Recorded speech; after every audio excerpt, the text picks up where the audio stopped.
Chapter 35. But the freight has to be paid.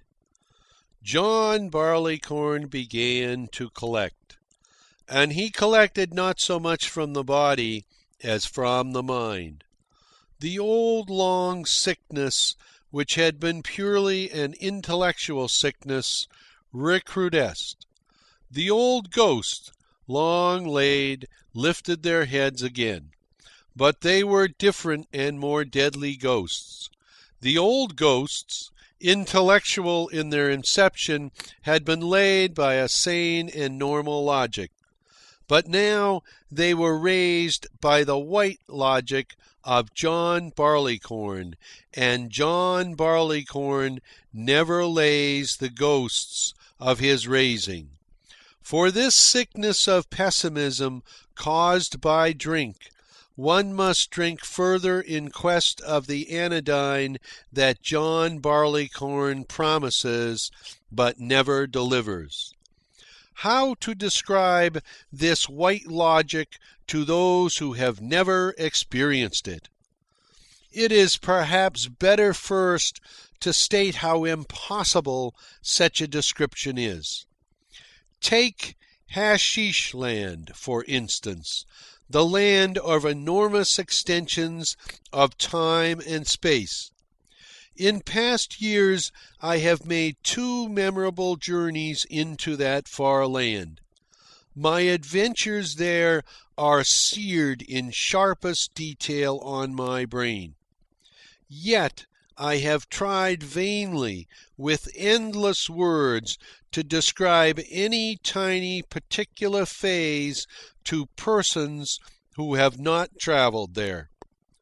I use all the hyperbole of metaphor and tell what centuries to time and profounds of unthinkable agony and horror can obtain in each interval of all the intervals between the notes of a quick jig played quickly on the piano.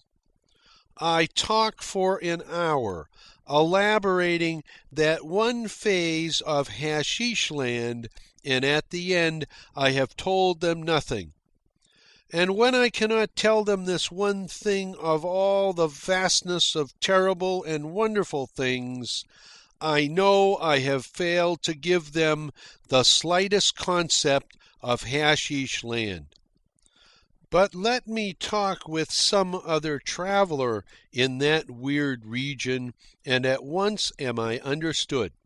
A phrase, a word, conveys instantly to his mind what hours of words and phrases could not convey to the mind of the non-traveller.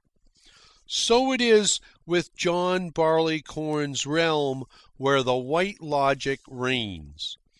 To those untravelled there, the traveller's account must always seem unintelligible and fantastic. At the best, I may only beg of the untravelled ones to strive to take on faith the narrative I shall relate. For there are fatal intuitions of truth that reside in alcohol. Philip Sober vouches for Philip Drunk in this matter. There seem to be various orders of truth in this world. Some sorts of truth are truer than others. Some sorts of truth are lies, and these sorts are the very ones that have the greatest use value of life that desires to realize and live. At once, O untravelled reader, you see how lunatic and blasphemous is the realm I am trying to describe to you in the language of John Barleycorn's tribe. It is not the language of your tribe, all of whose members resolutely shun the roads that lead to death and tread only the roads that lead to life. For there are roads, and of truth there are orders and orders.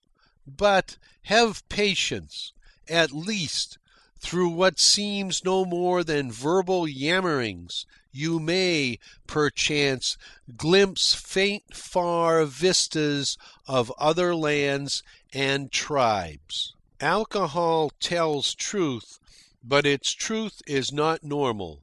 What is normal is healthful. What is healthful tends towards life. Normal truth is a different order and a lesser order of truth. Take a dray horse.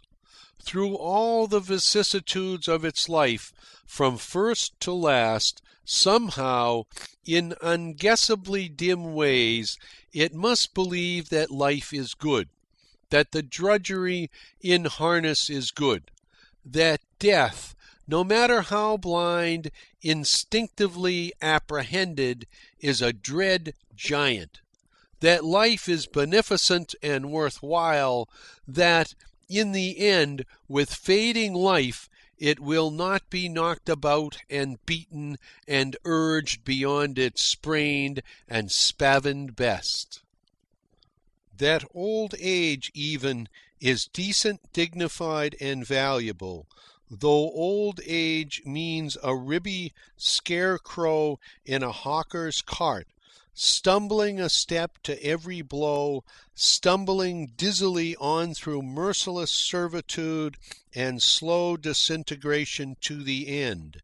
The end, the apportionment of its parts, of its subtle flesh, its pink and springy bone, its juices and ferments, and all the sensateness that informed it, to the chicken farm, the hide house, the glue rendering works, and the bone meal fertilizer factory.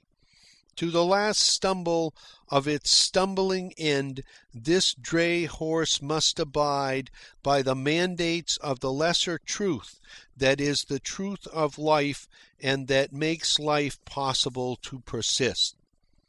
This dray horse, like all other horses, like all other animals, including man, is life-blinded and sense-struck. It will live no matter what the price. The game of life is good, though all of life may be hurt, and though all lives lose the game in the end. This is the order of truth that obtains, not for the universe, but for the live things in it, if they, for a little space, will endure ere they pass. This order of truth, no matter how erroneous it may be, is the sane and normal order of truth, the rational order of truth that life must believe in order to live.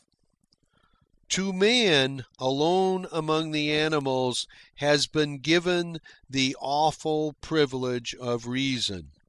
Man, with his brain, can penetrate the intoxicating show of things and look upon the universe brazen with indifference toward him and his dreams.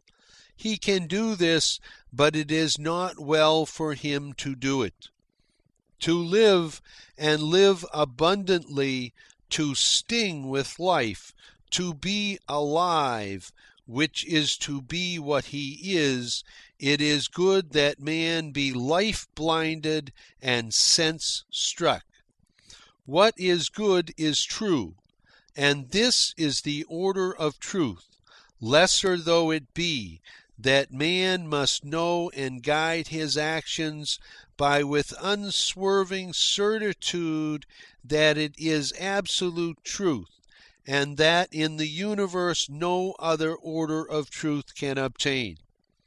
It is good that man should accept at face value the cheats of sense and snares of flesh, and through the fogs of sentiency pursue the lures and lies of passion. It is good that he shall see neither shadows nor futilities, nor be appalled by his lusts and rapacities. And man does this. Countless men have glimpsed that other and truer order of truth and recoiled from it. Countless men have passed through the long sickness and lived to tell of it and deliberately to forget it to the end of their days. They lived. They realized life, for life is what they were. They did right. And now comes John Barleycorn, with the curse he lays upon the imaginative man who is lusty with life and desire to live. John Barleycorn sends his white logic, the argent messenger of truth beyond truth, the antithesis of life, cruel and bleak as interstellar space, pulseless and frozen as absolute zero, dazzling with the frost of irrefragable logic and unforgettable fact.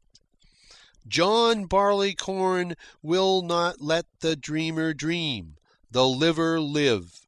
He destroys birth and death, and dissipates to mist the paradox of being, until his victim cries out, as in the city of dreadful night, "Our life's a cheat, our death a black abyss." And the feet of the victim of such dreadful intimacy take hold of the way of death. End of chapter 35.